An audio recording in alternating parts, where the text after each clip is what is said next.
The world around us is a silent museum filled with countless artifacts that whisper tales of bygone eras, often unheard, frequently overlooked. Every faded photograph, every tarnished trinket, every forgotten letter holds within its very fiber a fragment of human experience, a testament to lives lived, loves lost, and secrets fiercely guarded. Some objects, however, are more than mere relics destined for dusty shelves. They are time capsules, meticulously preserving echoes of joy, sorrow, profound longing, and sometimes unimaginable terror.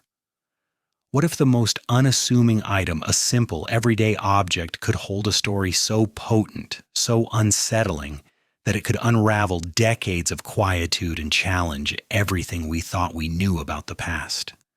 This journey invites us to peer beyond the veneer of the ordinary, to question the placid surfaces of history, and to confront the startling revelations that can emerge when the right eyes finally perceive what has long been hidden.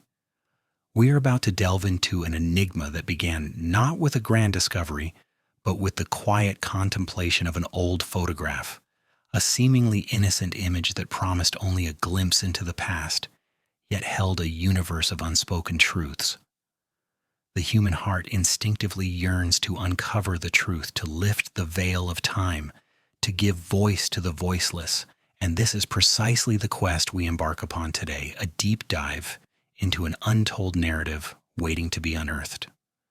Before we delve deeper into this captivating mystery, if you're intrigued by uncovering hidden truths and exploring the untold stories of history, make sure to hit that subscribe button and turn on notifications so you don't miss any of our upcoming investigations.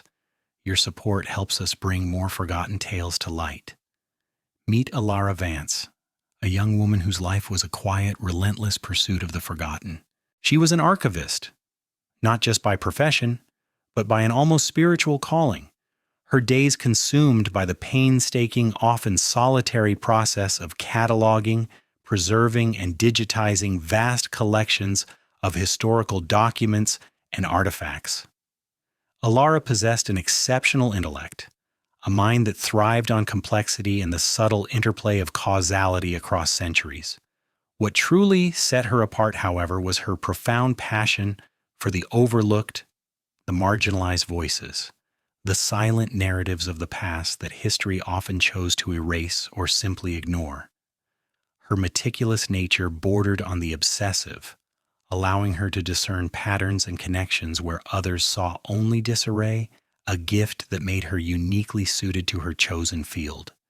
She worked within the hushed, dust-filled confines of an old historical society, a building that seemed to breathe with the weight of generations, its very air thick with untold stories. Currently, Alara was immersed in a colossal estate donation, a collection amassed over generations by a family whose lineage was as convoluted as the myriad items they left behind. This wasn't merely a job for Alara, it was a sacred quest, a personal mission to give voice to those who had been silenced by the relentless march of time. Her solitude in the archives was not loneliness, but a profound connection to the histories she unearthed, a communion with the long departed. She was, in essence, a modern-day detective of the past, driven not by fame or fortune, but by an unyielding desire for truth and understanding that transcended the mere act of filing and organizing. Her quiet dedication, often underestimated by her peers, frequently led to profound discoveries, for she understood that the most significant truths often lay hidden in the most unassuming corners. Amidst countless boxes brimming with mundane ephemera, faded letters tied with brittle ribbon, broken trinkets whose purpose was long forgotten, and stacks of unremarkable photographs depicting anonymous faces, Alara's trained eye paused. Her fingers, accustomed to the delicate touch required for ancient paper and fragile glass, brushed against a small, unassuming daguerreotype. It was a portrait of a woman from the late 19th century, her hair neatly styled, her modest dress reflecting the fashion of the era. The woman's expression was serene, almost melancholic, her gaze distant, as if lost in a private reverie.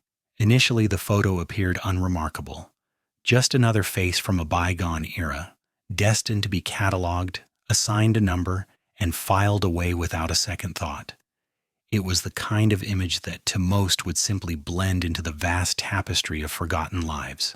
However, as Alara carefully handled the delicate silver-plated artifact, tilting it slightly to catch the ambient light, a subtle, almost imperceptible detail snagged her attention.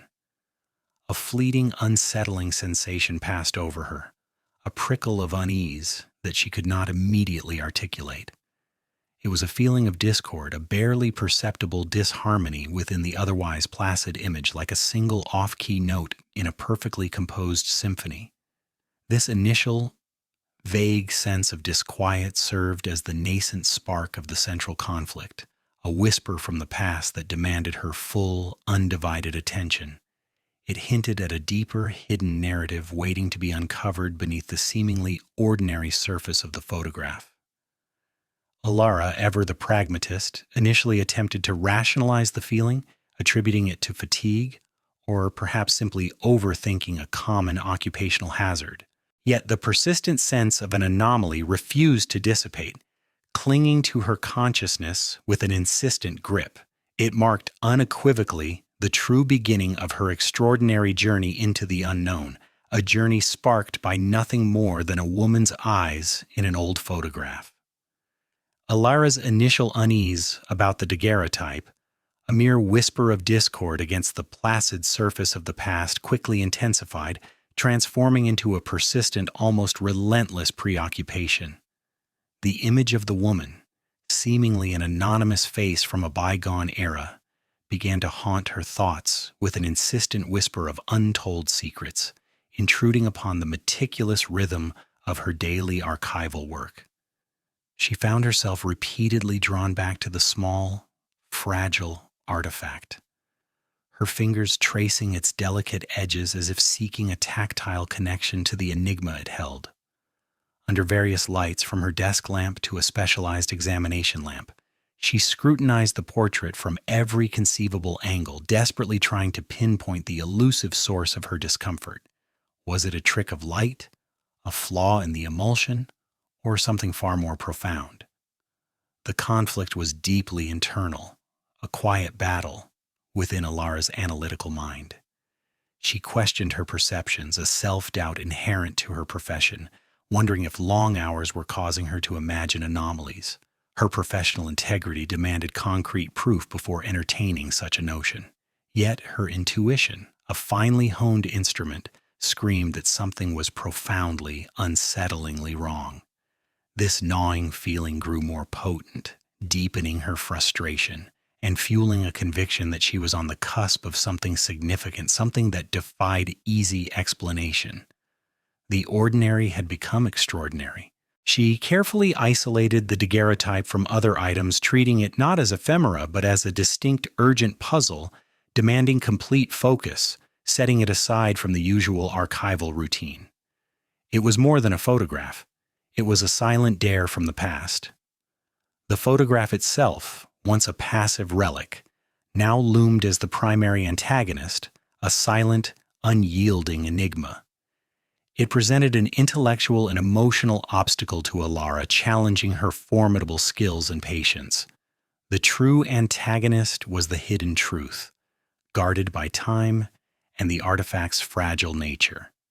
Alara spent days meticulously examining the daguerreotype, employing every tool from a jeweler's loupe to a powerful stereo microscope, bringing the image's minutiae into startling relief. As her scrutiny intensified, focusing with laser-like precision on the woman's eyes, those seemingly placid, melancholic pools, she began to perceive something specific, profoundly out of place. Initially, it was a barely discernible distortion, a minute, almost imperceptible reflection shimmering within the dark depths of the iris, akin to a tiny smudge. So subtle, a less observant eye would have dismissed it. But Alara's eyes were trained, the distortion remained stubbornly persistent. She then turned to digital imaging, photographing the daguerreotype under controlled lighting and uploading the high-resolution image to specialized software. Zooming in, pushing pixels to their limit, she began painstaking enhancement. The results were startling. The reflection was undeniably not a smudge, nor a natural play of light. What emerged was a highly distorted, almost grotesque image, too small and warped to identify immediately, yet undeniably present. A fleeting glimpse of a unique, unsettling object, or perhaps even a distorted face, captured in the split second the photograph was taken. The shock of this revelation was profound. The ordinary portrait had suddenly and irrevocably transformed into a cryptic message, a silent, desperate scream echoing from the distant past, trapped within the eyes of a forgotten woman. Driven by this extraordinary, unsettling discovery, Alara plunged headfirst into an intense period of initial investigation, her reclusive nature momentarily forgotten. Her first attempts were methodical, a systematic application of archival expertise aimed at establishing irrefutable facts. She focused on dating the photograph with absolute precision, scrutinizing every detail, the woman's attire, hairstyle, and the photographic process itself. She consulted historical fashion guides and photographic technique manuals, analyzing characteristic clarity and imperfections. Her research led her through archives of local studios, hoping to find a signature or a distinct prop that would tie the image to a known photographer or location. Simultaneously, she attempted to identify the woman in the portrait. Alara cross-referenced the woman's features with known local families, sifting through digitized census records, church registers, and the extensive databases of the Historical Society. She looked for matching names, ages, and any accompanying descriptions that might offer a clue. However, these initial, exhaustive efforts yielded minimal success. The woman remained stubbornly nameless, her identity shrouded in the anonymity of the past, swallowed by the relentless march of time.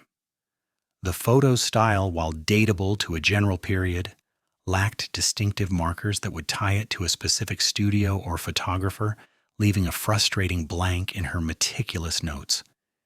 Each dead end, rather than discouraging her, only served to deepen Alara's resolve, fueling her growing obsession. The more elusive the answers became, the more convinced she grew that the hidden detail in the woman's eyes held the incontrovertible key to a significant untold story, a truth yearning to be uncovered. Her initial attempts, though largely fruitless in terms of direct identification, were far from wasted. They served a crucial purpose, narrowing down the potential historical context, eliminating numerous possibilities, and reinforcing the unique, profound mystery of the photograph, pushing her to look beyond conventional archival methods, to dig deeper, to question everything. The discovery of the distorted reflection in the woman's eyes irrevocably transformed Alara's meticulous archival work from a routine task into an all-consuming, relentless quest. The daguerreotype, once a mere artifact among countless others, now seemed to pulsate with an urgent, silent plea from a forgotten past, a whisper that resonated deep within her professional curiosity and personal empathy. She found herself pitted not against a tangible foe, but against the vast, indifferent expanse of time itself, and the deliberate obscuring of history by forces unknown. Her initial research, while providing a general time frame for the photograph's creation, had failed to yield any specific identities or locations, leaving a frustrating void in her understanding. This persistent lack of concrete information became a significant, almost insurmountable hurdle, challenging her investigative skills to their very core and forcing her to venture far beyond the traditional, well-trodden paths of archival exploration. Alara's growing frustration was a constant companion, yet it was inextricably mixed with an unshakable conviction that the truth, however deeply buried, was undeniably within her reach. She spent countless solitary hours meticulously enhancing and analyzing the minute reflection trapped within the woman's unblinking gaze, pushing the very limits of digital restoration software to extract even the minutest, most elusive detail. The process was agonizingly slow, each pixel a battle, each adjustment a gamble. Yet the more she processed the enigmatic image, the more a distinct, albeit still maddeningly blurry, shape began to emerge from the swirling distortion. It was no longer a random pattern or a mere smudge. It was clearly hinting at a specific object, something deliberately chosen and captured in that split second, rather than just a fleeting, accidental visual anomaly.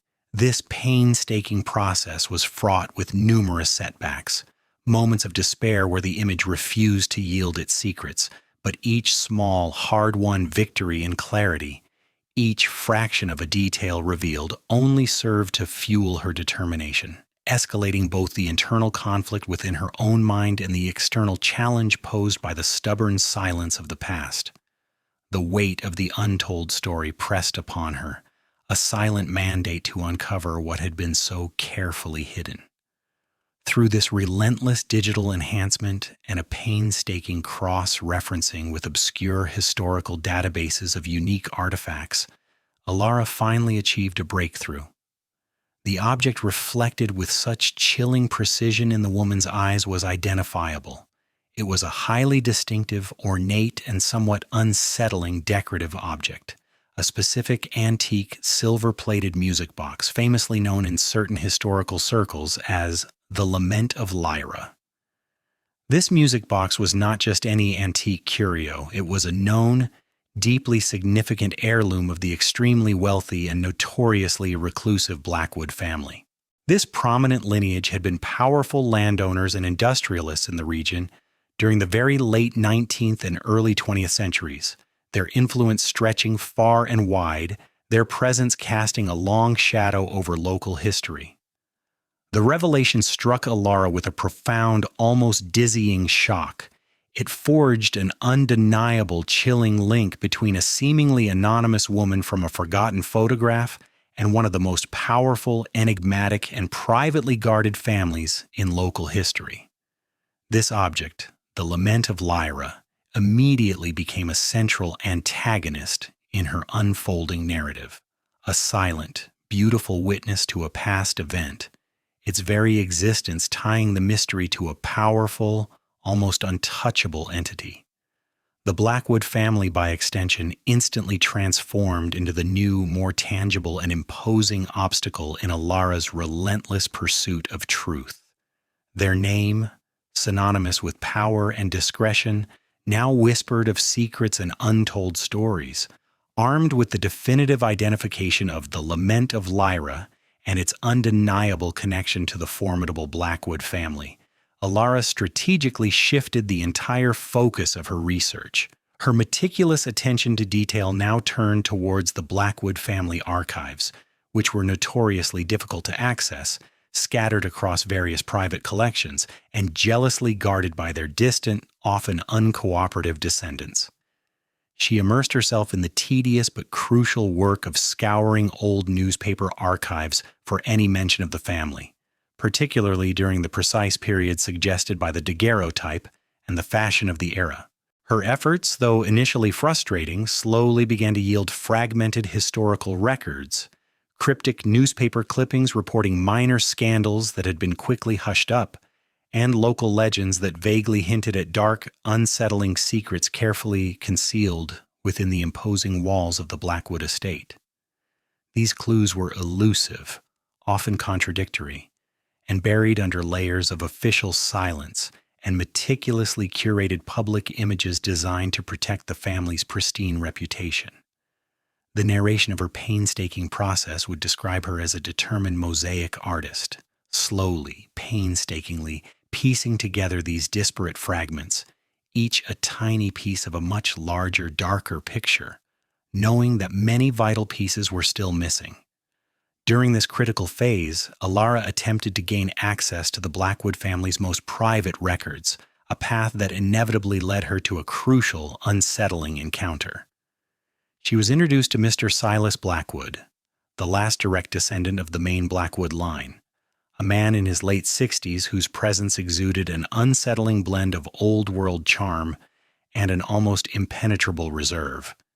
He was outwardly polite, his manners impeccable, but Alara immediately sensed an unnerving stillness about him, a quality that suggested profound depths of unspoken knowledge.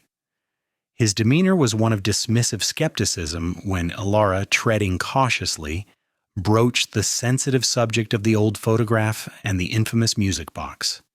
He subtly implied, with a chillingly calm voice, that some histories were perhaps best left undisturbed, a quiet warning veiled in genteel conversation.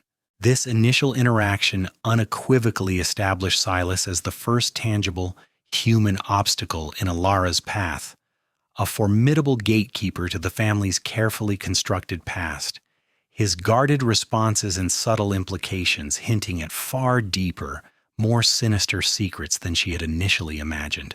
The game had truly begun. Alara's unsettling encounter with Silas Blackwood, far from deterring her, had instead solidified a chilling conviction deep within her. His carefully modulated voice, the subtle but undeniable warnings veiled in polite conversation, and his dismissive skepticism had not extinguished her flame of curiosity. They had fanned it into a roaring inferno of suspicion. She now understood with absolute clarity that she was no longer merely solving a historical puzzle, a forgotten riddle from the past. Instead, she was on the precipice of unearthing a truth that someone, specifically Silas, actively and desperately wanted to keep buried beneath layers of time and carefully constructed silence. This realization sharpened her focus, transforming her meticulous research into a more clandestine and urgent pursuit, imbued with a heightened sense of personal risk. A subtle shift in her professional environment soon became impossible to ignore. Files she had meticulously requested from various departments, typically processed with efficient speed, now inexplicably faced delays, bogged down in bureaucratic limbo. Certain archival boxes, which she distinctly remembered cataloging or seeing, were mysteriously misplaced, vanished from their designated shelves with no logical explanation. More unsettling still was the creeping sensation that began to shadow her daily routine. An unnerving feeling of being watched, a prickle on the back of her neck when she was alone in the quiet confines of the archives, a fleeting shadow at the edge of her peripheral vision. This growing paranoia, insidious and persistent, was detailed in the silent narrative of her days, illustrating how the cold, academic pursuit of historical mystery was gradually, chillingly bleeding into her present reality, making the stakes profoundly personal. The more she delved into the Blackwood family's history, the more their formidable public facade of respectability, so carefully maintained for generations, began to crack under her relentless scrutiny, revealing not just faint imperfections, but rather hints of a darker, far more complex and perhaps even sinister history lurking beneath. The weight of this burgeoning knowledge, coupled with the subtle resistance she encountered, intensified her sense of isolation. Her colleagues, initially supportive, now viewed her growing obsession with a mix of skepticism and concern, often advising caution, implicitly suggesting she might be imagining connections where none existed. This left Alara to face the widening, increasingly personal conflict largely alone, a solitary figure navigating a labyrinth of secrets.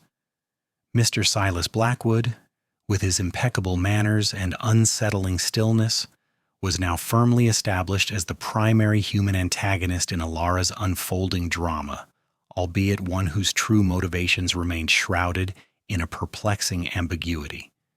He was not overtly malicious, never resorting to direct threats or open hostility.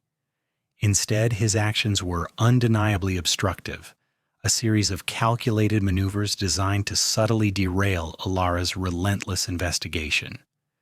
The narration detailed his insidious tactics. He began circulating discreet rumors within the Historical Society's inner circles, painting Alara as overly imaginative, prone to sensationalizing historical minutiae, and perhaps even unstable in her perceptions. He subtly pressured her superiors, leveraging his family's considerable influence and financial contributions to the institution, suggesting that Alara's zealous focus on one particular, seemingly insignificant daguerreotype was an inefficient use of valuable resources and that she should be reassigned to more productive tasks. His most direct attempt to sever Alara's connection to the mystery came in the form of an offer to purchase the daguerreotype outright from the Historical Society, citing family heritage and a desire to reclaim a lost heirloom. This move, cloaked in polite formality, was a transparent attempt to remove the crucial piece of evidence from Alara's grasp, to rebury it in the Blackwood vault where no prying eyes could ever again disturb its secrets. Throughout these calculated efforts, Silas's demeanor remained outwardly calm, his expression often unreadable, a mask of aristocratic composure. Yet Alara, with her keen observational skills, perceived a deepening undercurrent of tension and a flicker of undeniable fear in his eyes whenever she dared to mention the music box, the lament of Lyra, or the unnamed woman in the photograph. This complex portrayal of Silas suggested he was not simply protecting a revered family name, shielding it from minor scandal. Instead, he appeared to be guarding a far more sinister secret, a truth so profound and potentially devastating that it had consumed his family for generations. Perhaps he was even harboring a deep-seated inherited guilt, a silent complicity in a transgression he himself had not committed but was bound to conceal. The real antagonist was thus becoming clearer, evolving beyond the mere abstract concept of the Blackwood family's history. It was now the active, living efforts of its current scion, Silas Blackwood, to prevent that history from resurfacing, to maintain the suffocating silence at any cost. The obstacles Alara faced were no longer just faded documents and elusive clues. They were living, breathing individuals determined to perpetuate a carefully constructed illusion, their silence a formidable wall against the truth. Despite the mounting pressure from Silas Blackwood and the subtle, unnerving threats that now permeated her professional life, Alara's resolve only hardened. Far from retreating, she doubled down on her investigation, driven by an unshakable belief that the truth, however deeply buried, awaited discovery. She meticulously cross-referenced the Blackwood family's scattered records with an exhaustive array of public documents, local death certificates, missing persons reports from the late 19th century, and intricate property deeds, searching for any anomaly, any discrepancy that might shed light on the elusive past. Her patience and thoroughness, hallmarks of her archival genius, eventually yielded a series of highly unusual financial transactions and land transfers clustered around the very same period the daguerreotype was likely taken. These irregular movements of wealth and property hinted at a frantic effort to consolidate or obscure assets, a desperate measure that suggested a significant, perhaps illicit, event had transpired. More significantly, and with a jolt that sent shivers down her spine, Alara unearthed a forgotten entry in a local church's archaic baptismal records. Amidst pages of faded script, a young woman's name, Eleanor Vance, was listed. The entry noted her as having taken a position as a governess or companion to the prominent Blackwood family during the specific time frame Alara had identified. Crucially and alarmingly, Eleanor Vance's name completely disappeared from all subsequent records after a certain year. There was no corresponding death certificate, no marriage record, no trace of her ever leaving the region or moving on to another position. This glaring absence, this sudden erasure from the historical record, was deeply, profoundly suspicious. It screamed of an unexplained vanishing, a life abruptly cut short or meticulously expunged. With a mixture of trepidation and triumph, Alara tentatively identified the woman in the photograph as Eleanor Vance, a young woman who had seemingly vanished mysteriously from the imposing Blackwood estate, her fate unrecorded, her existence seemingly wiped clean from the annals of time. This extraordinary discovery provided a name to the hauntingly serene face in the daguerreotype, transforming the anonymous portrait into a deeply personal tragedy and giving Alara a clear, urgent focus for her continuing investigation into Eleanor's inexplicable disappearance. The narrative underscored the profound emotional weight of this identification, as Alara felt a deep, almost spiritual connection to Eleanor. Her pursuit was no longer driven solely by intellectual curiosity or professional duty. It was now fueled by a powerful, empathetic desire to give voice to a silenced life, to finally bring justice and recognition to a young woman who had been unjustly erased from history. Her last desperate plea for remembrance captured forever in the unsettling depths of her eyes. The hunt for truth had become a mission of profound personal significance. With Eleanor Vance's identity now tentatively yet powerfully established, Alara's investigation underwent a profound transformation.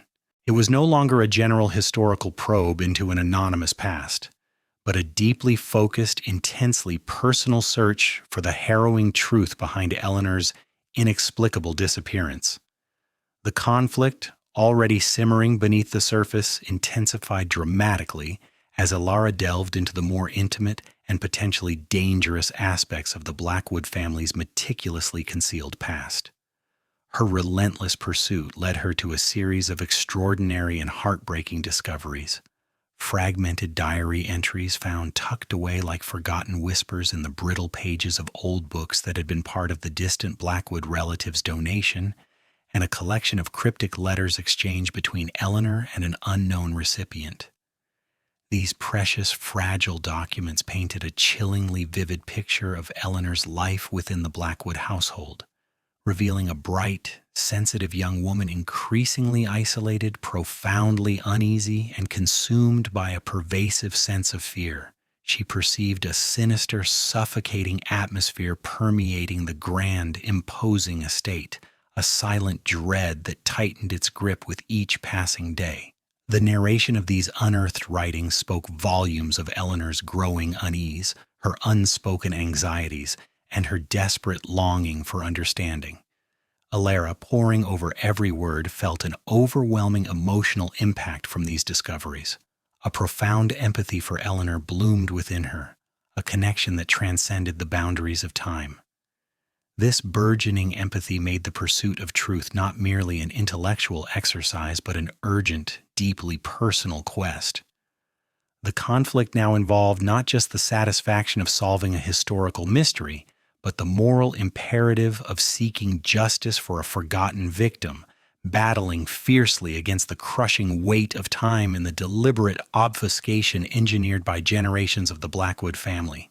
Each new revelation solidified Alara's resolve, transforming her into a solitary champion for Eleanor's silenced voice, a beacon against the encroaching darkness of a buried past. The enigmatic Lament of Lyra music box, initially a mere clue, a peculiar reflection in a daguerreotype, was now revealed to be far more than just a decorative object. Its true nature, its deeply sinister significance unfolded before Alara through further painstaking research into obscure Blackwood family lore and forgotten historical texts. The music box, she discovered, was not simply an heirloom passed down through generations. It was intricately and horrifyingly linked to the Blackwood family's darker practices, whispered to have been used in macabre rituals, or perhaps more chillingly as a potent symbol of power and control over those deemed lesser or disobedient within the household. Legend suggested its haunting, melancholic melody was often present during moments of discipline or correction, its beautiful yet mournful notes serving as a prelude to suffering, a sonic backdrop to unseen cruelties. This chilling revelation transformed the object from a simple antique into a truly terrifying antagonist, a tangible symbol of the family's ingrained cruelty and psychological torment. Gradually, meticulously, the Blackwood family's true secret began to unveil itself. A dark, pervasive history of abuse, psychological torment, and quite possibly even murder, all meticulously covered up for generations to preserve their carefully constructed public image and immense fortune. The narration detailed how the family patriarch of that era, a figure named Alistair Blackwood, began to emerge as the likely orchestrator of these horrors. His ruthlessness was legendary within the family's hidden annals, yet it had been so carefully masked by a veneer of respectability and philanthropic endeavors that it had almost been erased from mainstream history. Alistair Blackwood, the true villain, began to solidify as a spectral, yet terrifying presence, a man whose shadow still stretched across the present, reaching for those who dared to disturb his carefully guarded legacy. Alara's painstaking, emotionally taxing work on Eleanor's fragmented writings finally yielded a critical, heart-stopping breakthrough. She uncovered a recurring, deeply unsettling motif woven throughout Eleanor's diary entries, a persistent premonition of danger, an escalating sense of dread, and a desperate, almost pleading desire to be remembered. Eleanor frequently wrote about feeling watched by the eyes of the lion, a cryptic reference that Alara initially struggled to decipher, its meaning veiled in the terror of the past. However, a hidden passage, almost entirely erased by time and perhaps by Eleanor herself in a moment of panic, explicitly stated her chilling intention to leave a mark, a silent scream in the light. This profoundly chilling phrase, when combined with the distorted reflection in the daguerreotype, led Alara to a sudden, electrifying, and utterly profound realization. The photo was not just a simple portrait, a static capture of a bygone era. It was, in fact, Eleanor's final, most desperate attempt to leave a clue, a visual testament to her impending doom, a message encoded in the very fabric of the image.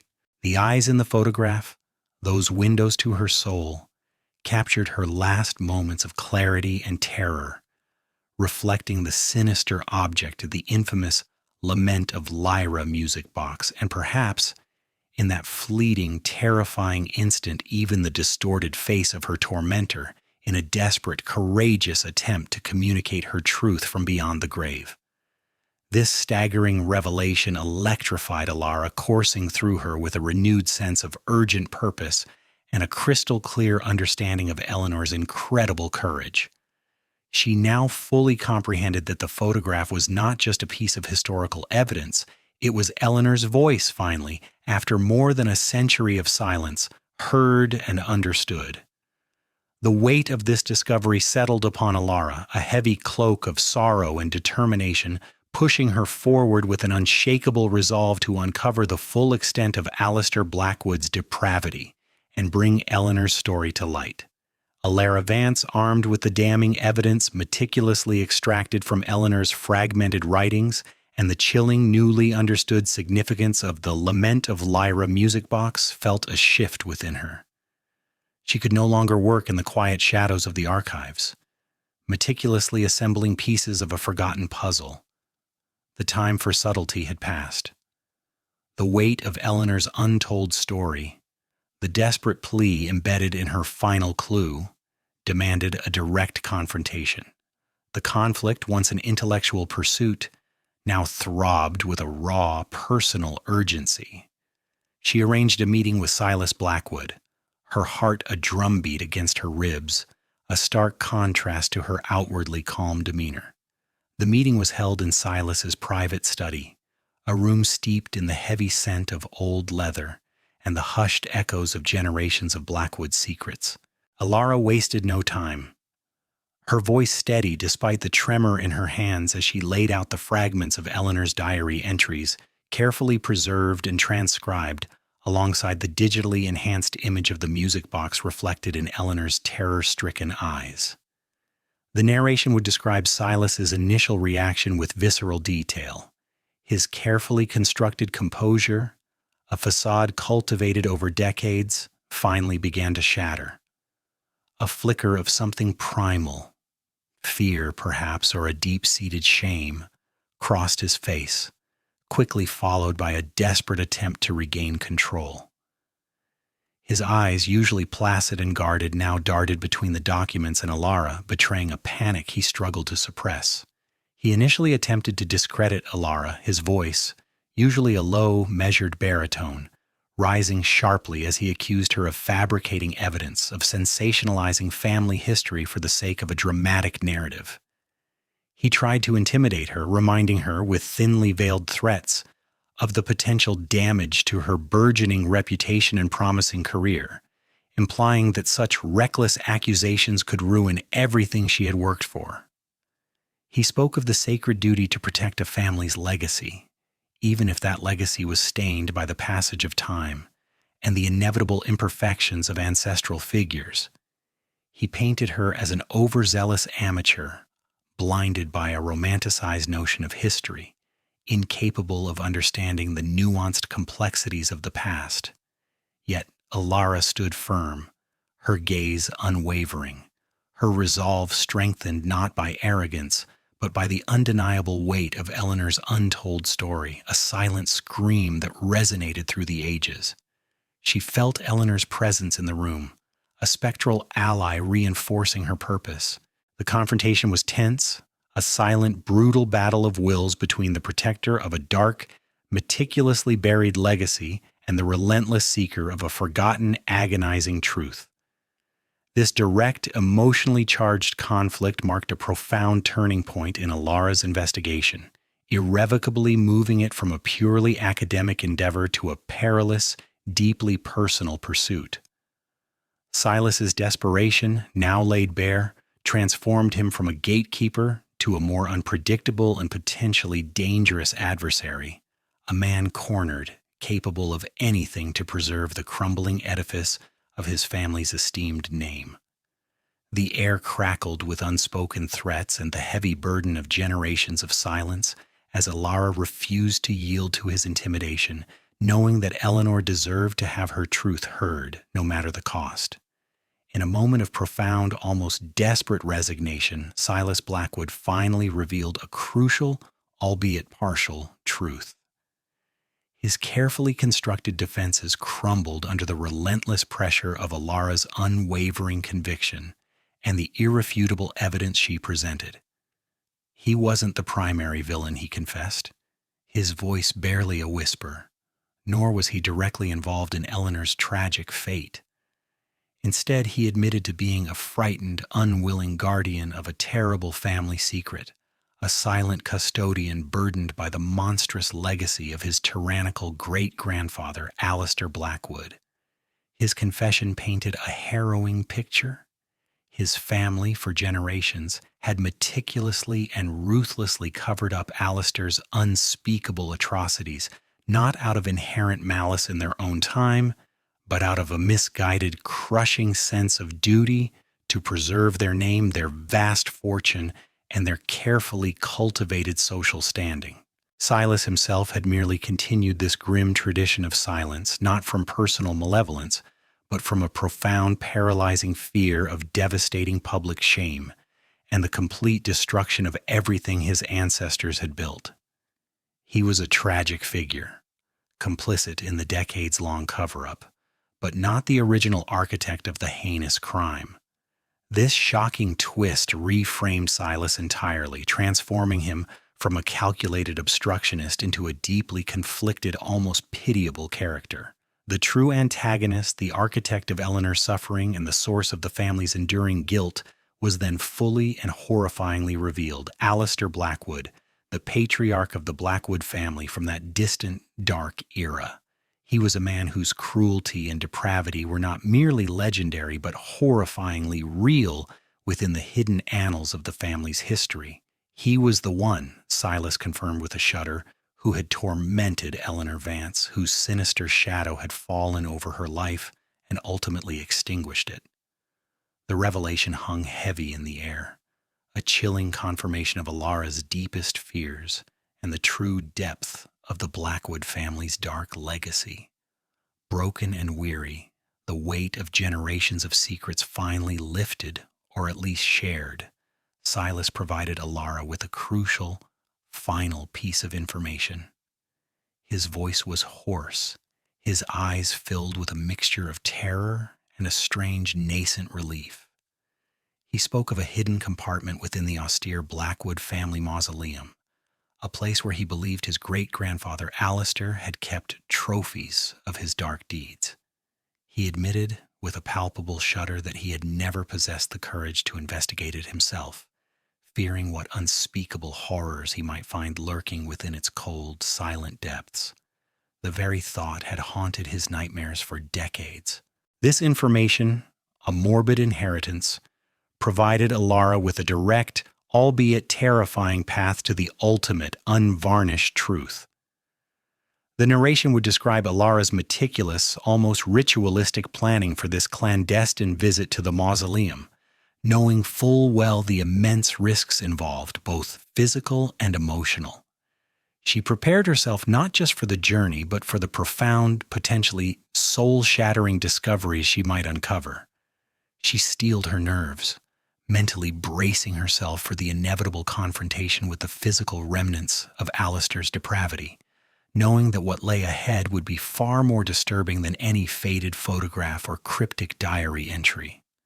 The anticipation of this final, horrifying revelation built an immense, almost suffocating tension, as Alara knew she was standing on the precipice of finally unraveling the entire horrific truth. Her relentless attempts to resolve the decades-old mystery were now culminating in this single, perilous act, a solitary journey into the very heart of the Blackwood family's darkest, most carefully guarded secrets, guided by the desperate, silent plea in Eleanor's eyes and the reluctant, agonizing confession of a man consumed by his family's past. The weight of the Blackwood family's past pressed down on Alara Vance with an almost physical force as she approached the mausoleum.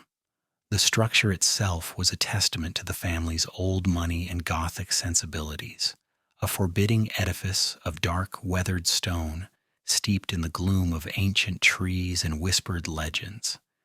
Every shadow seemed to lengthen, to deepen, as if guarding secrets older than the stones themselves. The air grew heavy with a palpable dread, a chilling premonition that settled deep in her bones. This was it, the precipice of truth, the final confrontation with a history meticulously buried and fiercely protected.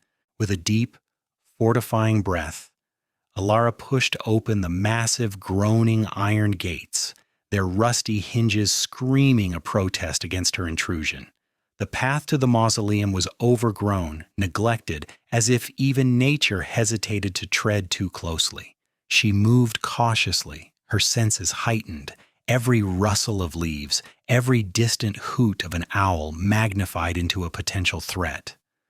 The mausoleum's entrance loomed, a gaping maw of darkness. Inside, the air was instantly colder, heavier, thick with the scent of dust, decay, and something else, a faint, metallic tang that raised the hairs on her arms. Her heart pounded a frantic rhythm against her ribs, a drumbeat of anticipation and fear. Armed only with Silas's cryptic directions and her unwavering resolve, Alara navigated the labyrinthine interior. Marble sarcophagi lined the walls, each a silent monument to a Blackwood ancestor, their sculpted faces staring blankly into eternity. Her flashlight beam cut through the oppressive darkness, dancing across names and dates, searching for the anomaly, the hidden place Silas had spoken of. The silence was profound, broken only by the echo of her own footsteps and the ragged sound of her breathing. Finally tucked away behind a particularly ornate, oversized sarcophagus dedicated to the first Alistair Blackwood, she located it, a cleverly disguised section of the wall, subtly different in texture, a faint seam barely visible to the untrained eye. This was where the truth lay hidden. A surge of adrenaline coursed through her veins, banishing the cold and the dread, replacing them with a singular burning focus. With trembling fingers, she traced the outline, feeling for the mechanism Silas had hinted at. After several anxious moments, her fingers brushed against a small, almost imperceptible lever. With a soft click that echoed unnaturally loud in the silence, a section of the stone wall slowly, ponderously, began to slide inward, revealing a small, dark recess within the mausoleum's thick walls. The chilling silence that followed was absolute, punctuated only by the frantic hammering of her own heart. She reached inside, her hand trembling, her fingers brushing against cold, metallic objects, then something softer, papery. This was the moment of ultimate revelation, where the decades-long mystery, the silent scream in Eleanor's eyes, was about to be violently torn open. She braced herself, knowing that what she was about to discover would forever alter her understanding of the past and perhaps herself. Inside the hidden compartment, Alara made a series of shocking discoveries that definitively solved Eleanor Vance's disappearance and exposed Alistair Blackwood's monstrous acts. She found not just one item, but a collection of trophies, each a chilling testament to Alistair's depravity. Her fingers first closed around a small leather-bound journal, its pages brittle with age, and a stack of letters tied with a faded ribbon. Among them was Eleanor's final desperate letter, its elegant script betraying a frantic urgency written just moments before her death.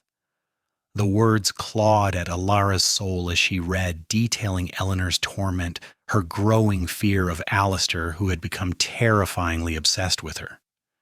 The letter revealed a horrifying truth. Eleanor had witnessed Alistair committing a terrible, unspeakable act against another innocent, an act so depraved it was merely hinted at, leaving the full horror to Alara's imagination. Alistair had realized she knew too much, that her gentle nature and keen intellect made her a dangerous witness to his hidden world of cruelty. The letter continued, painting a picture of Eleanor's final hours, her desperate attempts to escape, and Alistair's cold, calculated pursuit. The daguerreotype, Alara now understood with a gut-wrenching certainty, was taken by Alistair himself, a final cruel act of psychological torture. He had forced Eleanor to sit for the portrait, her eyes wide with terror, compelling her to look at the very object that symbolized her impending doom, the Lament of Lyra music box. He had used it as an instrument of control, its haunting melody a prelude to suffering, a symbol of his absolute power over her. The letter ended abruptly, a single smeared tear on the page, confirming the ultimate horror. Eleanor was murdered by Alistair Blackwood to silence her, her beautiful, innocent eyes in the photograph reflecting not just the music box but the distorted, triumphant visage of her killer in those final terrifying seconds. Alara's hand trembled violently as she gently placed Eleanor's letter back. Her gaze fell upon the other objects in the recess. There, nestled amongst yellowed newspaper clippings detailing other mysterious disappearances that had never been solved, was the actual Lament of Lyra music box. It was even more ornate, more unsettling in person, its silver plating tarnished with age, its intricate carvings seeming to twist into malevolent faces in the dim light. It was meticulously preserved, a silent, macabre monument to Alistair's reign of terror. Beside it, she found other chilling mementos, a lock of dark hair, a child's porcelain doll with one eye missing, a silver locket containing a miniature portrait of a stern-faced man she didn't recognize. The profound sense of shock and sorrow that washed over Alara was overwhelming, a sickening mix of horror at the sheer depravity of Alistair Blackwood and a deep, empathetic grief for Eleanor and all the forgotten victims whose silent cries were now finally heard. Just as Alara processed the full, crushing weight of her discovery, a faint creak echoed from the main chamber of the mausoleum. She froze, her breath catching in her throat, her hand instinctively tightening around the cold metal of the music box. A shadow detached itself from the gloom, slowly, hesitantly moving toward the hidden compartment. Silas Blackwood appeared, his face ashen, his eyes wide and haunted, drawn by an inexplicable, morbid pull to the mausoleum, or perhaps to the moment of truth he had both dreaded and secretly longed for. He saw Alara illuminated by her flashlight beam standing before the opened recess, surrounded by the ghastly relics of his family's darkest secrets. His gaze fell upon the music box in her hand, then to Eleanor's letter, and finally settled on Alara's face, a silent question, a desperate plea for understanding, and a profound bone-deep terror etched into every line of his features. Perhaps it was an ancestral whisper, a subconscious pull towards the epicenter of his family's darkest secrets. But just as Alara processed the full, horrifying weight of her discovery, Silas Blackwood appeared. He stood at the entrance of the mausoleum, a spectral figure framed by the encroaching twilight, his face, a mask of profound disbelief, slowly morphing into dawning horror. His eyes, wide and fixed, swept over Alara, then to the gaping hidden compartment, and finally to the macabre collection of objects she had unearthed. There was no need for explanations, no words exchanged. In that silent, heavy moment, Silas understood everything. The truth, long buried and meticulously guarded, had finally clawed its way into the light. His initial reaction was a sickening lurch, a visible shudder that racked his frail frame. It was a complex tableau of emotions playing across his features: horror at the undeniable depravity of his great-grandfather, relief that the generations-long burden of silence was finally being confronted, and a profound, agonizing grief for Eleanor Vance, whose story had been silenced for so long.